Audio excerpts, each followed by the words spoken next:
Government Finance Committee to order. We've got before us House File 778. I'm going to move House File 778 be referred to the Committee on Ways and Means. Members, you are probably familiar with this piece of legislation if you served in the Government Operations Committee. What it does in effect is it changes the structure of the MSFA board to reflect the growing concerns about the structure and management of the board itself. And so some highlights for it. First off, it takes the stadium suite pieces and make sure that the revenue doesn't go to friends and family, but instead goes to paying off the debt on the stadium.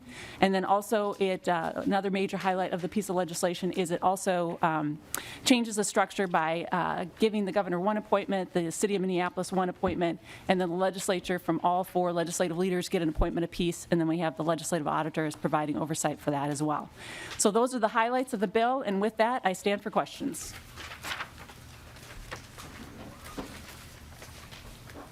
Okay, no questions. Members, we're going to go to amendments. Do we have a list of it? Oh, Representative Flanagan, did you want to do now, or are you doing an amendment? Or? Yes, I have an amendment. Okay. Which is your amendment? The DE4. DE4? Mm-hmm.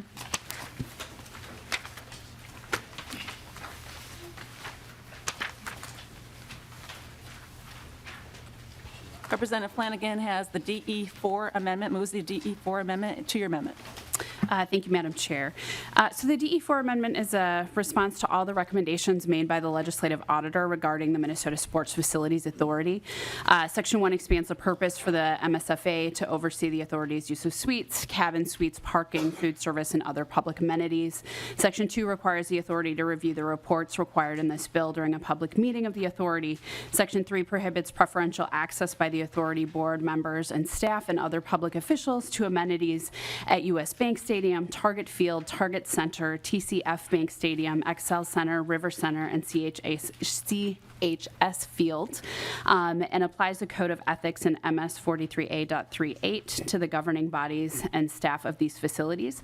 Section 4 expands the authority's membership, adding 4 appointees of the legislature to improve legislative oversight of the authority. Section 5 expands the authority's reporting requirements. Section 6 authorizes the authorities to donate its access to the stadium amenities to nonprofit organizations. Section 7 goes beyond the legislative auditor's recommendations, requesting that the legislative auditor conduct a review of the management structure of the MSFA to establish in Minnesota statutes, chapter 47.3J, and the review shall prioritize consideration of the authority's leadership positions, including the necessity for the authorities to be simultaneously led by a full-time executive director and a full-time chair, and investigates that more. And as appropriate, the legislative authority's review may include recommendations for legislation to improve the authority's management structure. The review must be submitted to the Legislative Commission by the Minnesota Sports Facilities and the chairs and ranking minority members of the legislative committees with jurisdiction over state government finance no later than January 15, 2018. Okay. Is there anybody from the audience that wishes to testify on this amendment? Members, do you have any questions about this amendment? Okay, with Representative Johnson. I'm sorry, Madam Chair, could we have a roll call, please? Representative Johnson requests a roll call. Members, I'm going to ask that you vote against this amendment. This was offered, a similar one at least, was offered in the Government Operations Committee, though I think that there is some value to some of the provisions in the amendment. I think that it doesn't go far enough in changing the structure of the MSFA board to make sure that we have accountability within our people's stadium. So with that, I would recommend a no vote, and if the clerk could take the roll, please. Chair Anderson. No. Rep Nash. No. Rep Johnson. Yes. Rep Detmer. No. No. Rep Fenton. No. Rep Flanagan. Yes. Rep Green. No. Rep Kunish-Podine. Yes. Rep Lilly. Yes. Rep O'Driscoll. No. Rep Olson. Yes. Rep Olmar. Yes. Rep Pugh. No. Rep Quam. No. Rep Uglum. Nope. Rep Vogel. No. Rep Ward. Yes.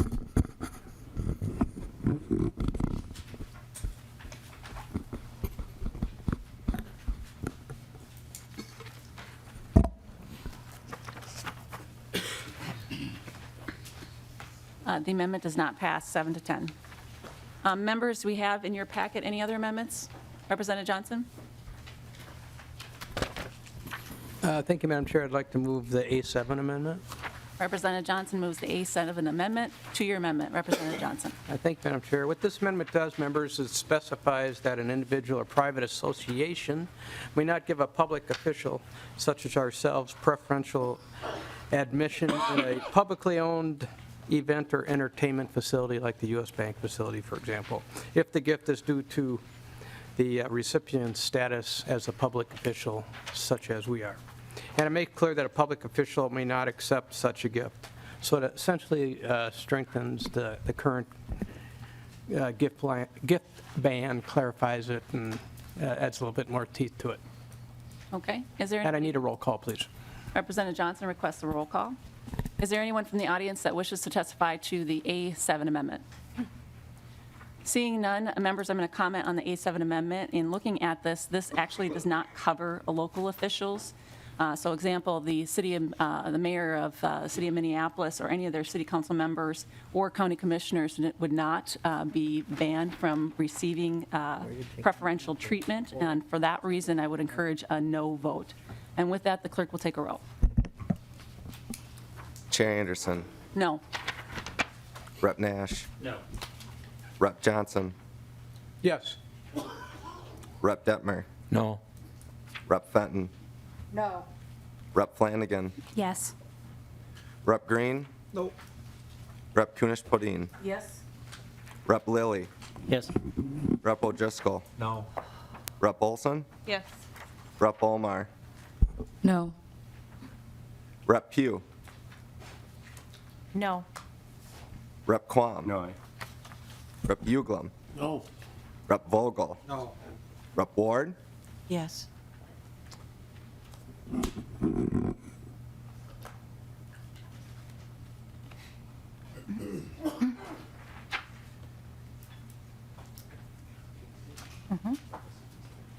On a vote of 6 yes and 11 noes, the amendment does not pass. Are there any other amendments, members? Representative Ward. Thank you, Madam Chair. I have the A9. Representative Ward has the A9 amendment to your amendment. This covers the area that was discussed earlier for the two suites that Minnesota State has been managing and using, and simply provides the opportunity for donating those seats and suites if they were not going to be sold and used for marketing. So if there's availability, that they would be used for nonprofit organizations and such, and it identifies the process for identifying and keeping track of those. Okay. Is there anyone from the audience that wishes to testify to this amendment? Members, any questions to this amendment? Okay, well, seeing none. Members, for me, I'm going to recommend a no vote on this one as well. My concern is the MSFA board has shown that they've given favoritism, and I'm concerned that if we have them doling out the suites to charitable purposes, we can't guarantee that they're going to be upholding the integrity of who gets this and that there would be special treatment. So I think it would be better put for us to have that stadium suite revenue go towards paying off the debt so that all taxpayers can benefit from it. So I would ask for a no vote. All those in favor of the A9 amendment, please say aye. Aye. Those opposed? No. The amendment is not adopted. Are there any other amendments?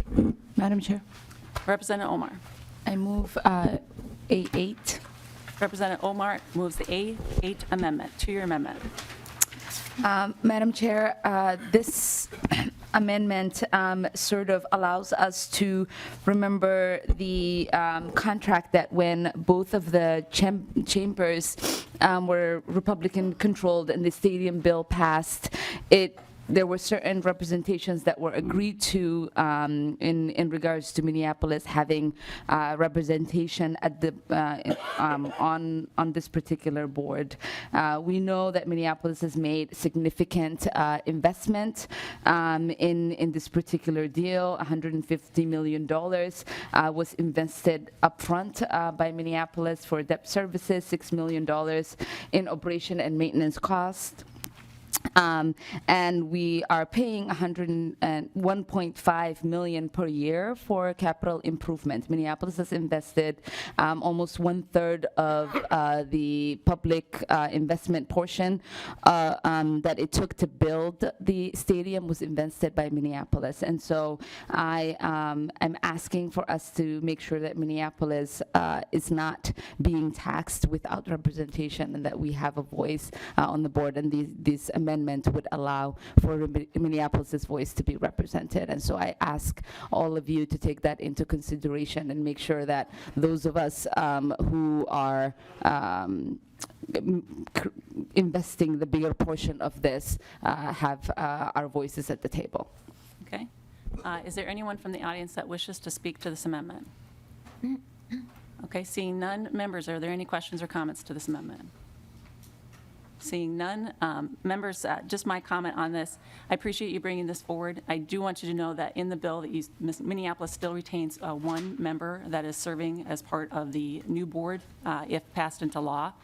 This actually makes it that you would have 3 members versus the 2 members that you have currently on the board, so it would go even further than what the existing board is.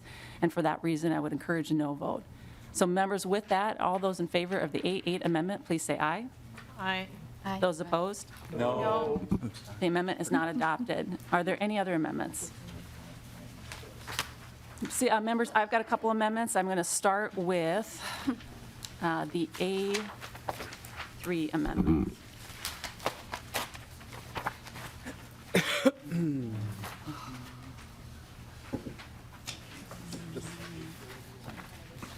And I've got an amendment to the amendment. That's the A5 amendment. And members, this was language that Representative Scott in the Civil Law Committee has discussed. It's dealing with the data piece, and we have her bill currently in our possession, and it's just taking her language on the data transparency piece and replacing what I've got in the bill with her language instead. And this just reflects what they passed out of the Civil Law Committee. Anybody from the audience that wishes to testify on this at all? Okay, see none. Anybody on the A5 amendment to the amendment, or at least can we get the A5 amendment to the amendment attached? And then if you have discussions to the main one, that would be helpful. Okay. So all those in favor of the A5 amendment, please say aye. Aye. Those opposed? A5 amendment to the amendment is adopted. And members, to the A3 amendment as amended, any questions or comments? Anyone from the audience that has comments to the A3 amendment as amended? Seeing none, all those in favor of the A3 amendment as amended, please say aye. Aye. Those opposed? The amendment is adopted. And then members, I've got the A6 amendment, and this is in response to public input at the last committee hearing, talking about making sure that it's the fair market value and not just the price that's determined by the MSFA board. So that's in response to citizen input. And with that, is there anybody from the audience that wishes to testify to the A6 amendment? Mr. Turchik, if you want to come to the table, please. If you could please state your name for the record and who you represent. Madam Chair, committee members, my name is Chuck Turchik. I live in Minneapolis. I thank you for bringing this amendment forward. I just wanted to point out that in the Sports Facilities Authority response to the legislative auditor's report, they submitted an 8-page letter. And in that 8-page letter, there are 4 things that are underlined. 2 of them are exhibits, Exhibit 1 and Exhibit 2. And the 2 other things are these italicized statements talking about the suites. And the italicized and underlined portion here is at no cost to the authority or the public. And on page MSFA-4, suites at no charge to the authority or public. And in the preceding paragraph, also in italics but not underlined, it says does not require payment of any public funds, talking about their use of the 2 MSFA suites. So they really emphasized that there was no public expenditure for the tickets that they distributed inappropriately to some people for Vikings games and other events. However, of course, this was a negotiated agreement, the use agreement, where they obtained the suites. So they gave up something for these 2 suites. They gave up something to get 36 free tickets to the Vikings games. We don't know what they gave up. That's an indeterminable. So I really appreciate the change from the associated cost for these tickets to the fair market value. I think that's a very appropriate change. So I urge you to support the amendment. Thank you very much. Thank you, Mr. Turchick. Any questions for Mr. Turchick? Representative Johnson. For Mr. Thank you, Madam Turchick? Chair. My question is, in your opinion, would this apply to Speaker Doubt's ticket that he got at face value, I think at that Dallas football game back in December? When he paid, I think he paid $165 for it. It was obviously worth more than that.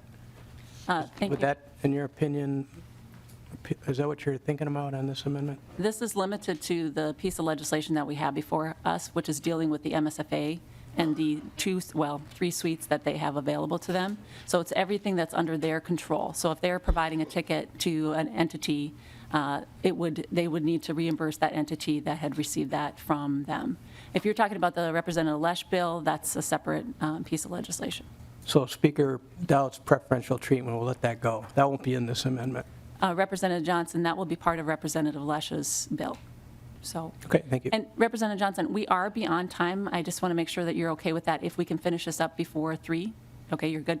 Can you please say that on the record? So, We're good. okay, thank you. I'm good. All right, good. Members, any other questions? Okay, with that, all those in favor of the A6 amendment, please say aye. Aye. Those opposed? The A6 amendment is adopted. Members, we are to the bill. Is there anyone from the audience that wishes to speak to the bill? Mr. Turchick, please come to the table. Madam Chair, committee members, Chuck Turchick, Minneapolis. At 5:30 this morning, I sent the committee members another one of my crazy emails. Those of you who are on the Government Operations Committee or met with the joint committee meeting with the Senate Committee probably are tired of my emails by now. I'm not going to go read my entire email, but there are a couple of things that haven't been said in public, I think, that I would like to mention. There seem to be many ironies to me in the circumstances that led to this bill, some of which I've heard public comments about and some of which I have not. One of the ironies is that expert negotiators in responding to this issue demonstrated little in communication skills. Presumably, Minnesota Sports Facilities Authority members and staff are hired in part for their negotiating skills in attracting events to the stadium.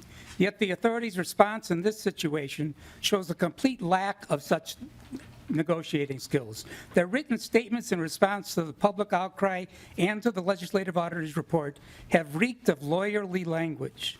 I apologize to the lawyers on the committee. I had suggested to the authority that its response be something like this 7-sentence statement. We screwed up. We have violated the public's trust. We were not good stewards of the taxpayers' money or the public interest. When we invited our family, friends, cronies, business associates, and politicians to view stadium events from the authority's luxury suites with no real stadium marketing or public purpose, we used a public asset and trusted to us as if it was our personal property. That was wrong. We will see to it that others, or we personally, will reimburse the MSFA for the true value those tickets would have for private parties who have paid to lease similar suites. We will try to do better in the future to ensure that public monies and public assets are used for public purposes. Had the authority issued that statement instead of its multi-page responses, I doubt the bill before you would have been drafted. A second irony is that MSFA members care deeply about the success of the stadium, but their response may well have made it more difficult for their successors to achieve that objective. And I refer to the provisions of this bill, which are some believe will limit their marketing options and other provisions that will require extra reporting requirements and extra oversight. So I do ask whether the bill's authors had contacted SMG, the company that was hired to operate and market the stadium, whether they believe the provisions in this bill will make it more difficult to market the stadium for events. A third irony was that inadequate legislative oversight, and I'm referring to the Legislative Commission on Minnesota Sports Facilities that was established by the stadium legislation. Inadequate legislative oversight has resulted in a bill seeking more power for the legislature. This bill moves from the governor having 3 appointees and the city of Minneapolis having 2 appointees, to a majority of the appointees, 4 out of 7, being selected by the legislature. And I think that even the chair of that legislative commission, Senator Rosen, admits that their oversight was inadequate, at least with respect to this suites issue. So it's ironic that inadequate legislative oversight is now going to lead to more legislative power. A fourth irony that I noticed was that those responsible for the People's Stadium didn't really want to hear from the people. Executive Director of the MSFA, Ted Mondale, told the legislative auditor, as he noted in his report, that this was a well-known practice to, quote, legislators, city officials, chamber organizations, and business organizations, unquote, although, quote, maybe not to the person walking down the street, unquote. Well, they heard from a person walking down the street at the time they adopted the use agreement in 2013. They heard from me. I'm a person walking down the street, and they ignored me. So they weren't really interested in hearing from the public. And the fifth and final irony, I'm sorry I'm taking so much time of yours, that the vote in the Government Operations Committee was 17-1. But don't think that this is really a bipartisan bill. The Democrats had no choice but to vote for it, and the Republicans may well be piling on. It's not a coincidence that the 8 authors now listed for this bill all come from one party. And we should note that on the authority suites issues, neither the Republicans nor the Democrats on the MSFA, 3 of them were identified as Democrats and 2 as Republicans of the initial appointees. None of them responded to this issue when it was raised by a person walking down the street at the time they negotiated this agreement, who did bring up that suites issues and the possibility for an appearance of impropriety down the line. And as I mentioned, the Legislative Commission on Minnesota Sports Facilities Authority was also a bipartisan committee, and none of them raised this suites issue, even though they had a meeting on October 24th, 2013, called specifically to review the use agreement.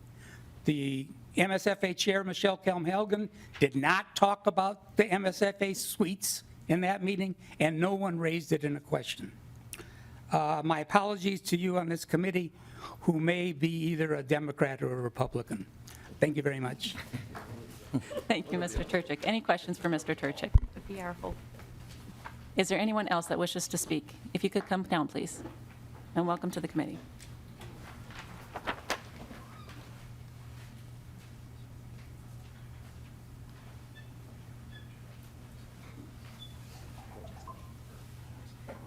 Good afternoon, members of the committee. Chair Senator Anderson. Welcome to I'm going to the be brief because I know we're getting close to 3 o'clock. Can you state your name for the Mark record? Hughes. And just let me explain how disappointed I am in Ted Mondale's management, Chair Helgen. Ted Mondale knew he was getting those tickets and then all of a sudden paid back.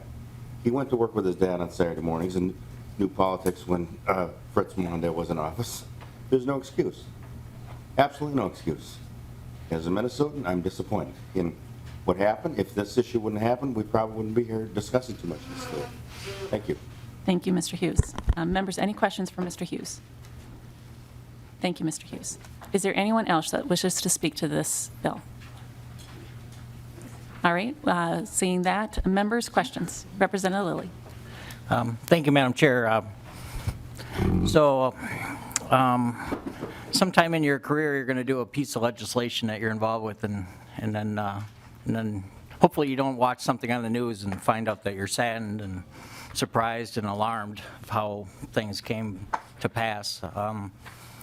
I was involved with the stadium. We had many meetings, and they were bipartisan. We were in a minority, and the GOP passed the bill, but it was very much a joint effort on both sides of the aisle.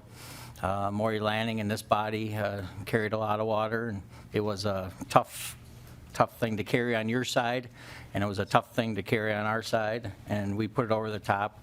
So when I was watching the news, I was saddened and surprised and alarmed, with the public. I didn't, and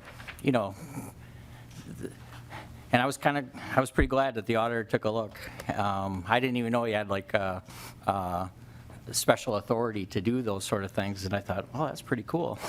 And I've looked at other reports that I know Steve Green's such an expert on, and that the auditor's done, and we all look at them, and I hope you do. But I didn't know he had the special authority to do these special assignments. And so I was pretty glad he did. And it was pretty clear from reading that, I think, for everybody, that clearly some heads probably had to roll, which we're finding out is happening, and some changes. So, and I believe the changes were going to happen, you know, and I know you're going to do this bill, and I'm probably going to vote for it. I'm not certain how I'm going to vote at this point. I should know. I'm going to decide in about 30 seconds, probably. But, you know, clearly changes have to be made. But keep in mind, there's this stadium, you know, we were going to lose the team. I mean, it's overall, and I know that's not the issue, but I think it's a story that has to be told. It's a wonderful asset, and Minneapolis did bear the brunt of it. And the reason is because economics. They have the economic muscle that an Arden Hills or someone else just doesn't have. The transportation infrastructure, just so many things. Minneapolis, you know, is a nation leader, and they're going to be a world leader, you know, with all the big corporations, and they're going to buy the suites. I mean, it's math. It comes down to math. So that's, and it's exciting. The world's going to focus a year from now on a positive thing. The world's going to be looking. The Super Bowl is going to be here. It's going to you know, huge amount of money. So this thing is a success. I mean, there's small stuff, which I think is cool, is concerts and all these other things. It has nothing to do with what we're doing here today. I get it. I mean, they've clearly fallen short, and we're going to deal with it, or someone is. I'm certain. But I'm going to step out there, and I know for a fact, and I'll probably be the only one to say it, but Michelle Kelly was a hard worker, and I'm disappointed in what happened, but she did a great job. And for those of us that were in that room across both sides of the aisle, and research staff that were at these meetings, they know that she worked hard. And some of these sweet things, like that extra suite, some of that is actually pretty good negotiation. When you're dealing with a major company, and to negotiate to get some of these things, granted, they're horribly used, and, you know, I think all of us at the table would love to have, you know, kids in there or something. I mean, obviously, the better uses than the Mondale family. Sorry to name names, but, you know, it's just sad to me. But I think there's lessons for all of us. We all can do a better job. You know, I've been to a Gopher football game, and that's probably the next deal. Is that a special perk? It's not that big of a deal to me. I probably would have rather gone to a hockey game personally, but I went, and there was food, and, you know, and I can't remember what I paid or what I did, but, you know, you go in a special door, it's a special treatment. It's not that big of a deal to me, but I can tell you the public would pay. Just like they'd pay for these suite seats, they would pay. So it kind of, none of us are clean here, or I doubt that all of us are clean. And we all, I think this comes back to all of us. But anyways, those are my comments, and I'm not necessarily against, I know the public wants us to do right, and I totally support it, because this, you know, it's a blemish on all of us. And don't think it's partisan, because it's a blemish on all of us. And it's sad, because Minnesota's better than us, so. Thank you, Representative Lilly. I appreciate those comments, and I do think that Ms. Kelmhelgen was a hard worker, a public servant to the state for many years, and I do appreciate her service. And you're right, this is a blemish on all of us, and we have an opportunity to hopefully make this a model for the rest of the nation, because it's not limited to Minnesota. And I think Minnesota tends to lead on a lot of issues, and perhaps will lead on this one as well. So, thank you. Members, any other comments? Okay, with that, I'm just going to give final comments. I just ask for your support, members. I think I appreciate the feedback that members have given on this bill. I encourage you to continue to do that as we look at this. There's much that can be learned from this entire process, and hopefully we all take it to heart. Representative Nash? Madam Chair, if I could, I'd like to roll call this. Representative Nash requests a roll call. And hopefully I didn't miss anybody. Did anybody else want to speak? Okay. If the clerk will take the roll. Chair Anderson. Yes. Rep. Nash. Yes. Rep. Johnson. No. Rep. Detmer. Yes. Rep. Fenton. Yes. Rep. Flanagan. Yes. Rep. Green. Yes. Rep. Kunish-Padin. Yes. Rep. Lilly. Pass. Representative O'Driscoll. Yes. Rep. Olson. Yes. Rep. Olmar. Yes. Rep. Pugh. Yes. Rep. Quam. Yes. Rep. Uglum. Yes. Rep. Vogel. Yes. Rep. Ward. Yes. Representative Lilly.